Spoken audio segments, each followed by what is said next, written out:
안녕하세요. 반갑습니다. 여러분의 국사 완성자 윤성환입니다. 완강. 대단하죠, 선생님들. 진짜 저도 뭐 그 강의를 계속 찍는 사람이지만 저도 제 강의를 종종 이렇게 보거든요. 마지막까지 듣는 거 이거 정말 어렵습니다. 그래서 저는 사실 강의를 하기 위해서 다른 선생님들의 강의 참 저도 많이 듣는데요.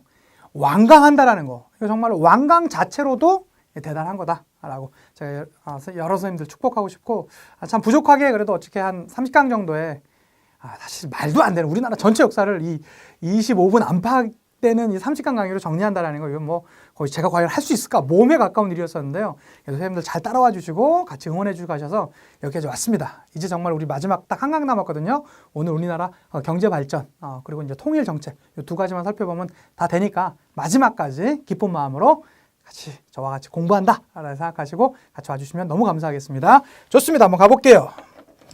자, 요 위에는 일단 먼저 경제적인 부분 먼저 말씀드릴 것이고요. 경제정책. 경제. 그 다음에 요 밑에는 통일정책. 이렇게 한번 말씀드리면서 가보도록 하겠습니다. 자, 경제적인 정책 먼저 한번 들어가 보도록 하겠습니다. 자, 경제적인 정책을 얘기할 때 우리가 놓치지 말아야 되는 게, 요건 제가 연대별로 한번 끊어서 말씀드릴게요. 이제 여기까지가 50년대 정도 되겠고요.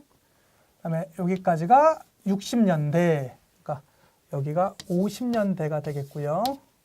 그다음에 여기가 60년대가 되겠고요. 그 다음에 여기가 70년대가 합시다. 네, 70년대가 되겠고요. 80년대는 좀 짧게 80년대, 그 다음에 여기가 90년대.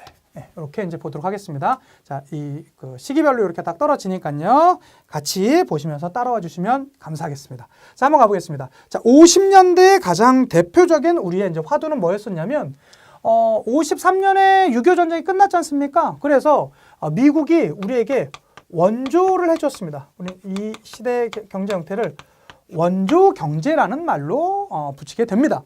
자, 이때 들어왔었던 원조 경제를요, 다른 말로 뭐라고도 하냐면 세계 백색 산업이다. 그래서 삼백 산업이라고도 합니다.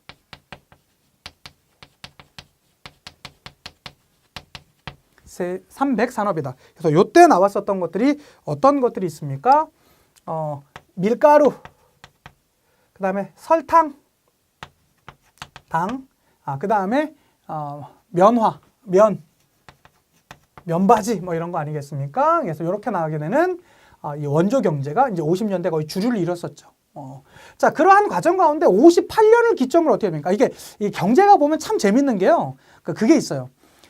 그러니까 사실은 뭐 3.15 부정선거 때문에 4.19가 일어나고 이승만 정권이 바뀌지 않습니까? 그다음에 11.6 사건으로 박정희가 가장 믿었었던 오른팔이었었던 김재규에 의해서 그 유신이 무너지면서 또 다른 시대가 가지 않습니까? 그래서 이건 참 역사는 저런 뭔가 우연적인 아주 특별한 사건에서 돌아간다라고도 분명히 보실 수 있을 텐데요. 조금 다른 관점에서 보시면 큰 흐름에서 이 경제가 돌아가게 되는 그 원동력은 그 저변에 깔려있는 경제다, 이렇게 주장하는 사람들도 있어요. 그 이유가 뭐냐면 이렇게 됩니다.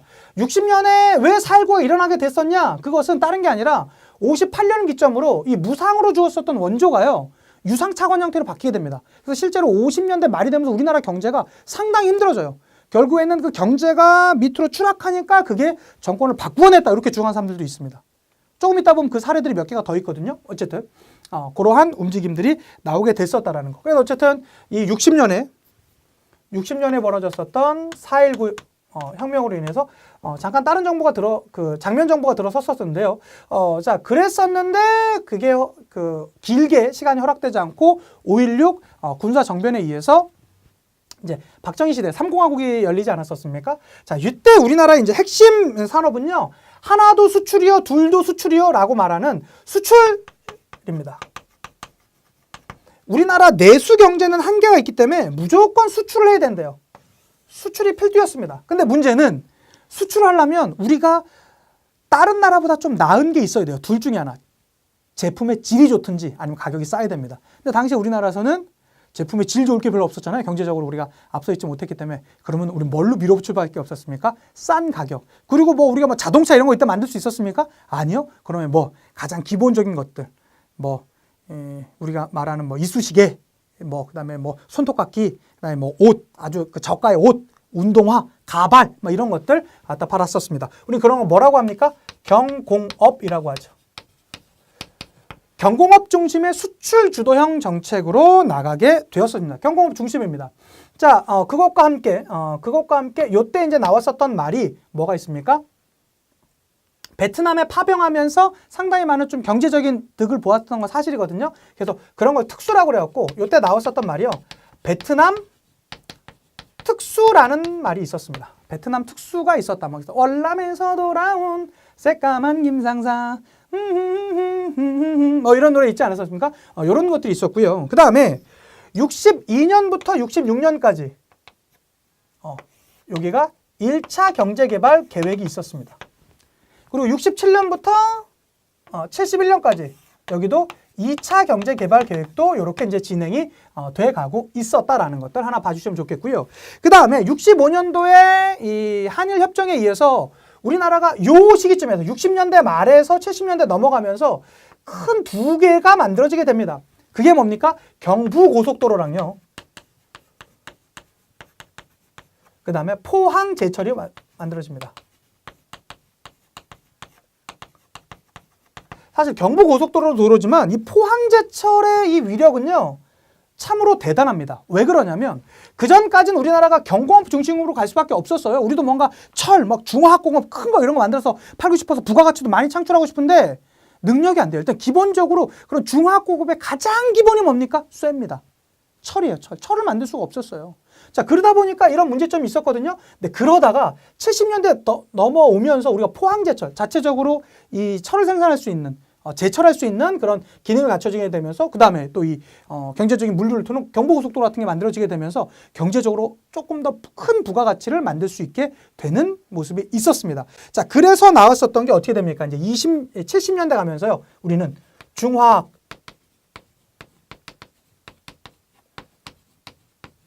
공업이 이제 주류를 이루게 되었습니다. 계속 수출은 수출입니다. 자, 그렇게 되는 과정 가운데 72년 말에서 73년에 터지는 큰 사건이 하나가 있었습니다. 그게 뭡니까? 1차 석유 파동입니다. 우리가 중화학공업으로 또 들어섰는데 1차 석유 파동으로 우리나라가 꽤 힘들었겠군요. 라고 생각할 수도 있겠지만 아닙니다. 그 반대였어요. 왜 그러냐면 1차 석유 파동이 왔을 때만 해도 우리나라가 이게 72년, 73년 이때라고 했잖아요. 완전히 중화학공업으로 넘어가기 전이에요. 그리고 이 석유 파동은 결국에 석유값이 갑자기 비싸진 거 아닙니까? 그렇게 되면서 석유값이 많은 데가 어디였었죠? 중동입니다. 중동.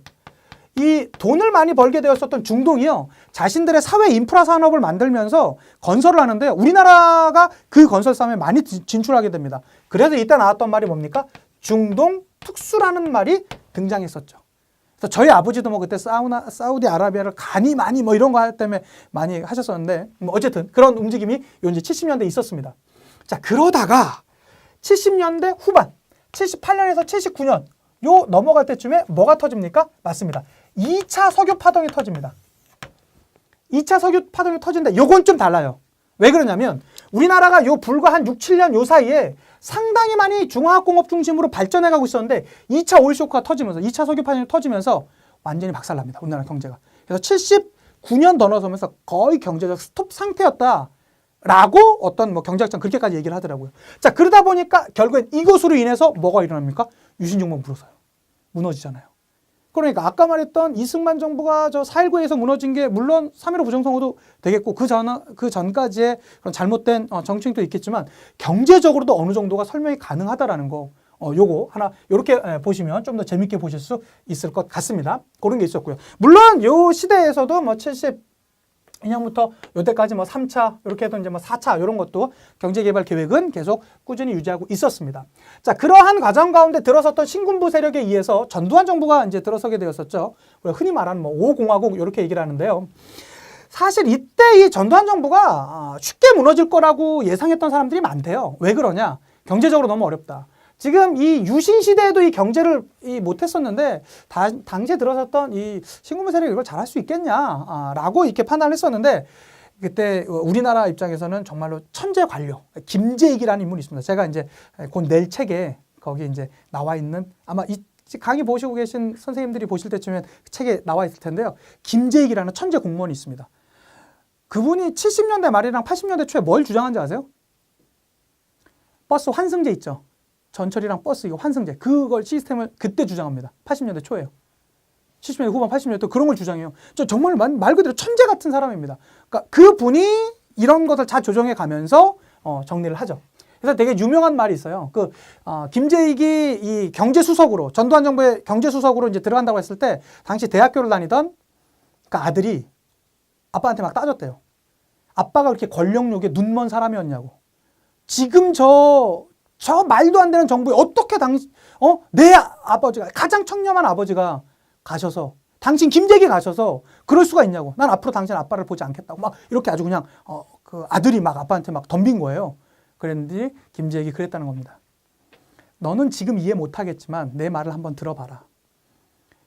지금 정부가 저렇게 이 군사정부가 유지되면 분명히 이 나라는 더 망한다. 나라가 망하게 되면 가장 피해를 볼 건 저 정부의 저 윗선들이 아니라 일반 민들이다. 나는 너를 비롯하고 내 친구들한테 그 많은 욕을 먹겠다. 그렇지만 나의 진정한 뜻은 저 군사정부가 잘 되게 하는 게 아니라 분명히 경제적으로 어느 정도 성장하게 되면 사람들은 민주적인 요구를 하게 돼 있다. 결국엔 그 요구가 지금의 저 정부를 무너뜨릴 테니 두고 봐라. 라고 하니까 아들은 이해를 못했죠. 근데 결국에는 시간이 지나면서 어떻게 됩니까? 당시 대외적인 상황으로 삼저호황이라는 말이 오게 되었습니다. 삼저호황. 삼저호황이라는 건 뭐냐면요. 당시에 금리가 떨어집니다. 금리가 떨어지면 경제가 잘 돌아가죠. 유가가 떨어집니다. 그 다음에 달러가 떨어지게 되면서 우리나라가 뭐 그 원자재를 사오거나 이렇게 할 때 상당히 이 도움을 받는 그 상황이 되었습니다. 이게 떨어지는 삼저호황이 나타나게 되면서 우리나라 경제가 아주 극에 다르게 좋아져요. 그래서 결국에는 이 삼저호황의 결과 등장했었던 세력이 누굽니까? 중산층이죠. 이 중산층들이 경제적으로 성장했었던 이 중산층들이 뭘 요구하게 됩니까? 정치적인 참여를 요구하게 됩니다. 그게 결국엔 뭘 일으켜냈다? 6월 민주항쟁을 일으켜냈다. 김재익이 아들한테 했던 말은 정확히 맞아떨어졌던 겁니다. 결국에는 경제를 잘 살게 해놓으면 그들은 경제만 잘 먹고 하는 게 아니라 시간이 지나면 정치적인 요구를 할 수밖에 없다. 결국에는 그 요구가 이 군사정권을 무너뜨릴 것이다 라고 얘기를 했던 거죠. 멋진 인물입니다. 제 책의 마지막 인물 김재익. 역사 속에 많이는 안 나오지만 정말 중요한 인물을 제가 한번 다뤄봤으니까 기회 되신 선생님들 같이 한번 해주셨으면 좋겠고요. 자, 90년대 오면서 우리나라 경제가 나름 괜찮았습니다. 좋았습니다. 6월 민주항쟁도 있고 뭐 노태우 정부도 있었지만 나름 잘 버텨냈었어요. 그러다가 이 97년 정말로 이 모든 사람 제가 막 그때 대학 가려고 준비하고 있을 때였었는데요. 아마 여러 선생님들 아실 겁니다. 그래서 IMF 구제금융을 받을 수밖에 없던 상황이었었죠. 그런데 이 IMF 구제금융을 우리는 어떻게 극복해냈습니까? 여러분들 저보다 더 잘 아시죠? 뭐 모으기로. 금 모으기 운동으로. 이 금 모으기 운동할 때가 한참 98년, 99년 요때인데요. 제가 그때 재수생 3수 그때 할 때입니다. 근데 저는 그때 금이 없잖아요. 제가 막 가난한 재수생, 제가 아무것도 없었어요. 근데 밥을 먹으면서 이제 TV를 보고 있는데 금 모으기 막 운동해서 막 전국 인터뷰하고 하는 거예요. 그때 저의 마음에도 뭐가 있었습니까? 야, 나도 금이 있었으면 저 갖다 냈을 텐데. 근데요, 한국 사람들이 바보입니까? 사실은 그거 금 갖고 있었으면 분명히 금값 올랐습니다. 그렇지만 당시 우리 국민들은 국가가 위험하면 일단 국가를 먼저 구해야지란 마음으로 다 갖다 냈던 것이죠. 결국엔요, 이 금 자체가 돼서 우리나라 경제 살려준 것도 분명히 있지만 당시에 이 금 모으기 운동이 전국적으로 확산되는 모습을 보고요, 외신에서는 정말로 이례적이다라고 극찬을 했다고 합니다. 아니 어떻게 사람들이 저렇게 국가에서 하는데 저렇게 나라를 위해서 저렇게 할 수가 있냐. 저 나라는 뭔가 있다 하면서 이 국가적인 대외 신인도를 상당히 올려주는 역할을 했었대요. 정말로 이거는 IMF를 전 세계에서 가장 빨리 극복한 나라 아닙니까? 물론 우리나라가 여러 많은 문제가 있는 거 저도 인정합니다. 그렇지만 그럼에도 불구하고 그렇게 정말로 멋진 성장을 보여줬었다는 거, 빠르게 완벽하게 극복해냈었다는 거, 이것은 저희 민족의 자랑이고 저희가 전체 자랑을 해도 부족함이 없다라고 저는 개인적으로 생각합니다. 어쨌든 이런 움직임이 있었습니다. 근데 보세요, 선생님들. 이렇게 해서 우리가 경제를 가장 단시간에 특히 6, 70년대 이렇게 빨리 극복해내서 완전히 너무나 좋기만 했다라고 보시면 안 되겠죠. 전태일로 대표되는 당시에 노동시장에 한계가 있지 않았었겠습니까? 이 한계 한번 살펴보도록 하겠습니다. 한 3가지 정도가 있었는데요. 일단 첫 번째 한계는요. 이 대부분의 경제 발전, 특히 6, 70년대의 경제 발전은 누가 주도했습니까? 정부가 주도합니다. 정부가 주도하다 보니까 정부가 상당히 많은 권한을 갖게 되었었죠. 그래서 결국엔 이게 뭐의 고리가 되기도 했었다라는 거 맞습니다. 정치와 경제가 강하게 붙은 정경 유착의 시작이 바로 여기기도 했었다라는 거, 그런 이제 단점이 하나 있었고요. 그 다음에 우리가 수출을 해야 되잖아요. 수출하려면 비싸면 됩니까? 기술력이 없는데 안 되죠. 그러다 보니까 무슨 것을 계속 요구하게 됩니까? 일단은 가격이 비싸지면 안 돼요. 그래서 저임금을 계속 유지합니다. 그 다음에 이 저임금을 받는 노동자들이 최소한의 살 수 있으려면 뭐가 돼야 됩니까? 먹는 게 비싸지면 안 되잖아요. 그래서 곡식의 가격을 올리지 않습니다. 저임금 저고가 정책을 유지하게 되면서 우리나라의 노동자들의 현실이라든가 우리나라의 농민들의 현실은 더욱더 피폐해지게 됩니다. 그리고 또 하나의 문제는 경부고속도로라는 말에서 알다시피 한쪽으로 이제 치우친 경제 발전이 나오게 돼요. 그래서 지역 간의 경제 불균형이 나타납니다. 지역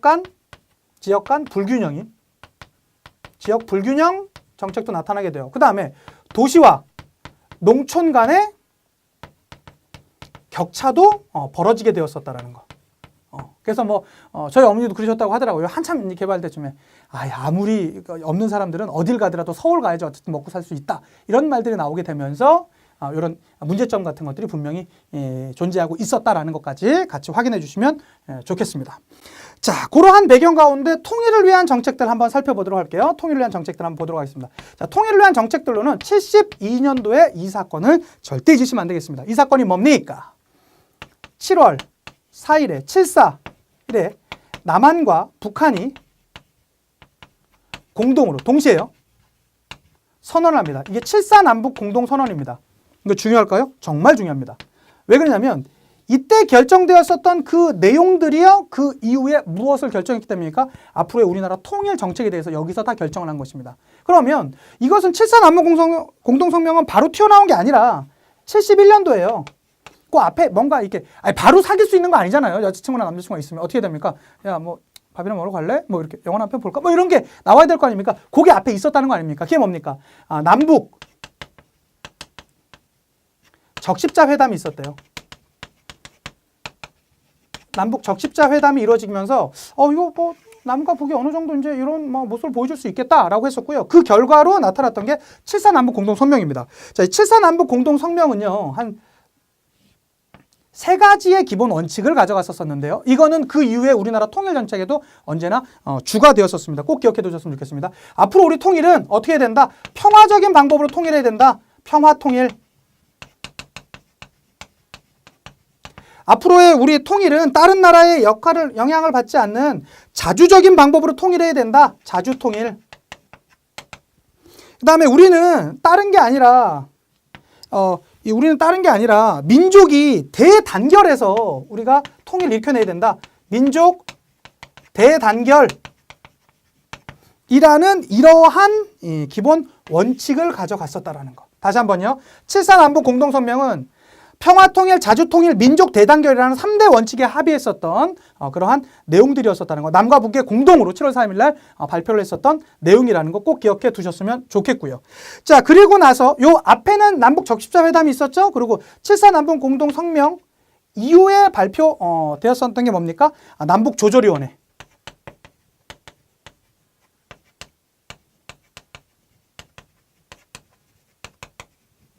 위원회 같은 것들이 나오면서 실제적인 활동을 하려고 했습니다. 그렇지만 7.4 남북 공동성명 발표 이후 남한은 유신체제, 북한은 유일체제가 나타나게 되면서 이것에 대한 사실은 아주 적극적으로 나타나는 모습은 그렇게 크게 보여주지는 못했었던 나름의 한계점도 있습니다.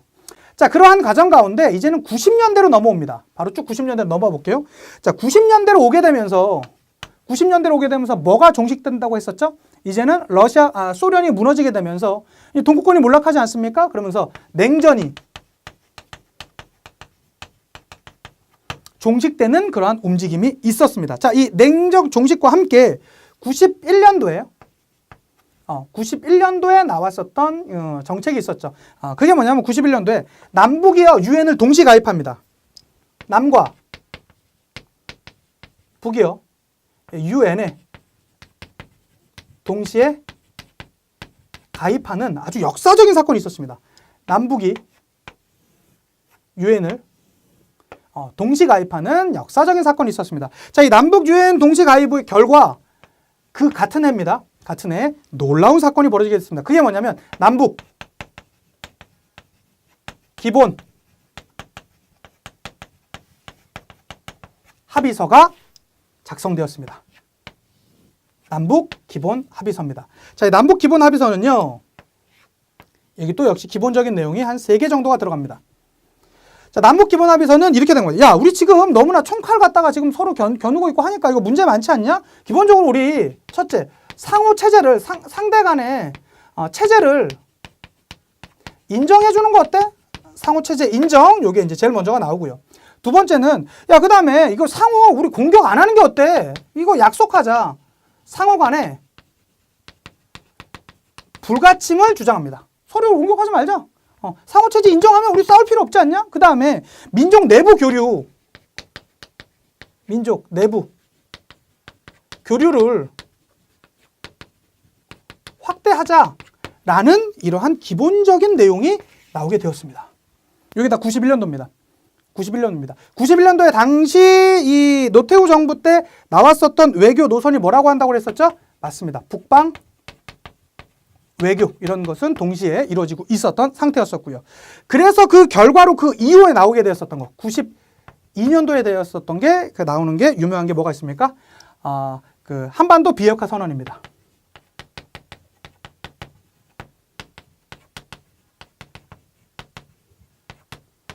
우리 한반도에는 이제 핵 없다 이런 것들을 이제 선언하는 그런 움직임들이 있었죠. 이게 시험 문제에 자주 나오는 건요. 주는 게 있습니다. 너 이거 남북 기본합의서 아니? 7.4 남북 공동성명 아니? 이거 비교할 수 있겠니? 이런 문제 형태가 하나가 있고요.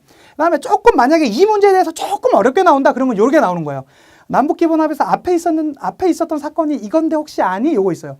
이거의 결과가 이거 이후에 이어지는 건데 아니? 요거 나와 있어. 이것도 마찬가지입니다. 요 7.4 남북 공동성명 앞에가 이건데 아니? 그 이후에 조절위원회에 있었던 거 아니? 요거 나와요. 그래서 요 전후 사건들 요거 비교하는 거랑 요 기본적인 내용들 요거 아시는 거 요거 중요합니다. 자, 그러고 나서요. 97년도 12월 대선에 뭐가 있었다고 그랬죠? 97년 대선에 제가 지난 강의도 말씀드렸다시피 평화적으로 정권이 교체되었습니다. 당시 야당이었었던 김대중 후보가 이제 대통령 당선되었던 것이겠죠. 자, 그러고 나서 이 김대중 대통령이요. 지속적으로 펼쳤었던 정책이 있습니다. 북에 대해서 이게 뭐 그 바람이랑 그 햇님이랑 싸웠던 거 있잖아요. 저 지나가는 사람의 외투를 어떻게 벗길까? 바람이 내가 이길 수 있어. 그랬더니 추워 이렇게 하면서 더 움츠러들잖아요. 그러지 말고 이제 햇볕을 야 따뜻 이런 거 없어요. 아유 덥구만 이러면서 잠바를 벗었다는 거 아닙니까? 마치 북한에 대한 정책은 그렇게 해야 된다. 그래서 어떤 형태로 해야 된다? 햇볕을 비춰주는 것처럼 정책을 해야 된다라고 하는 거 아닙니까? 그게 나오는 게 뭡니까? 햇볕 정책이죠. 햇볕 정책처럼 해야 된다. 그렇게 되면서 요때 나오는 이 표현이요. 2000년 남북 정상회담이 있었는데요. 그 앞에 있었던 내용과 그 뒤에 있었던 내용 구분하는 게 중요합니다. 여기 앞에 있었던 내용 2개가 있습니다. 첫 번째로 금강산.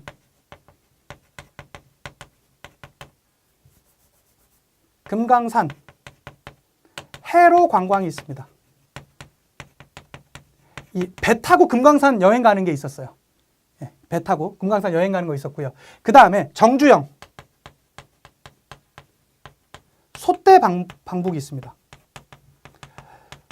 당시에 지금은 뭐 우리나라 최고 부자 하면 뭐 삼성계 이제 삼성가의 사람들 얘기하지만 이때만 하더라도 90년대만 해도 우리나라 최고 부자 하면 정주영 씨였죠. 현대 그룹 회장. 그러니까 정주영 씨가 북에서 원래 내려올 때 소 한 마리 판 가격으로 와서 우리나라 최고의 거부가 됐다며요. 그래서 어떻게 합니까? 그걸 갚아주겠다고 소를 500배로 갚습니다. 그래서 자동차랑 같이 해가지고 소떼 방북을 하죠. 그래서 이제 다 주고 이렇게 오게 되면서 상당히 평화적인 분위기가 나오게 되었었고요. 그 결과 어떻게 되었습니까?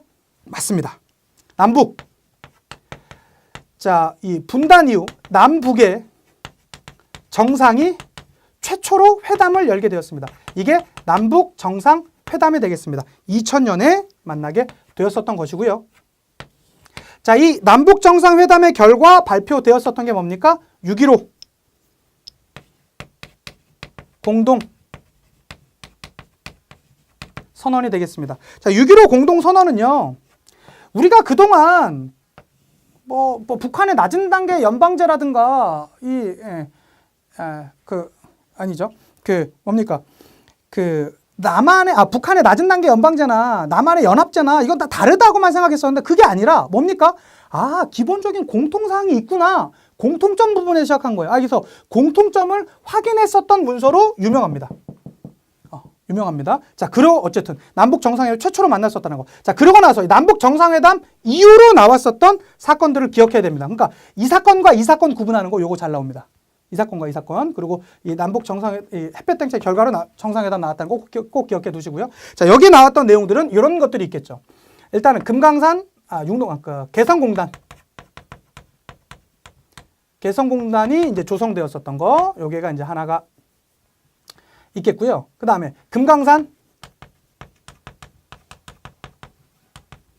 육로, 이게 이제는 배를 타고 하는 게 아니라 그냥 육지로 가는 육로 관광. 금강산 육로 관광, 개성공단, 그 다음에 경의선,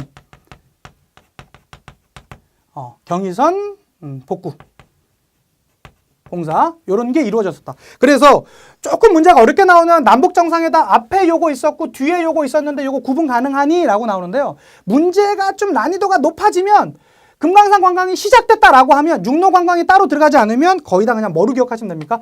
해로 관광이라고 보시면 됩니다. 그러니까 여기서의 그냥 요거는 빠지더라도 금강산 관광이 시작됐다 그러면 남북 정상회담 이전입니다. 근데 여기서 육로 관광이라는 말이 따로 들어가면 여기 뒤에 게 된다라는 거 봐주셨으면 좋겠고요. 결국에는 이 남북 정상회담이 이어지게 되면서 2007년 노무현 대통령 때죠. 2007년 2차 남북 정상